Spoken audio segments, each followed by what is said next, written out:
શ્રી લીંબતધામ કઠલાલ ખાતે પાટોત્સવ યોજાયો। શ્રી લીંબતધામના પ્રમુખ કઠલાલ સુનિલકુમાર જયંતિલાલ વાણંદ ચેરિટેબલ ટ્રસ્ટ જયંતિભાઈ બેચરભાઈ શર્મા, મંત્રી શ્રી પિન્ટુભાઈ ગિરીશભાઈ શર્મા, પ્રમુખ શ્રી કઠલાલ શહેર ભાજપ સંગઠન, જિલ્લા સંગઠન કારોબારી સભ્ય શ્રી ગોવિંદભાઈ વી શર્મા, અરવિંદભાઈ શંકરલાલ શર્મા, પૂર્વ પ્રમુખ Shri senior citizens club Kathlal Prashantbhai Thakar, ભામાસા કઠલાલ શહેર મહામંત્રી મફતભાઈ ચૌહાણ, લીંબા ચેરિટેબલ ટ્રસ્ટ કઠલાલના તમામ હોદ્દેદારો, શ્રી કપડવન 42 જાત પ્રમુખ ગોરધનભાઈ એમ વાણંદ, કઠલાલ શહેર ભાજપના તમામ હોદ્દેદારો માતાજીના નવચંડી યજ્ઞ 33 યજમાનો પાટલા વિધિ પૂજા કરી માતાજીની આરતી, શ્રીફળ અને પ્રસાદી ગ્રહણ કરી ગામથી નવચંડી યજ્ઞ યોજાયો। કઠલાલ ધામ તમામ કારોબારી સભ્યો, તમામ જ્ઞાતિ બહેનો ઉપસ્થિત રહી।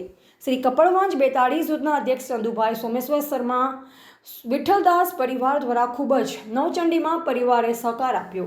રિપોર્ટર મનોજસિંહ સોલંકી, ખેડા।